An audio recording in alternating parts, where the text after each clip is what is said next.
Hey there, this is a quick Arabic lesson from Learn Levantine Arabic. How to say what is your name in Arabic.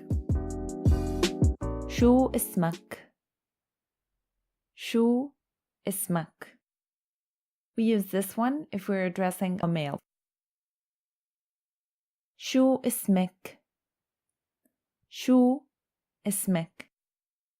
We use this one if we're addressing a female.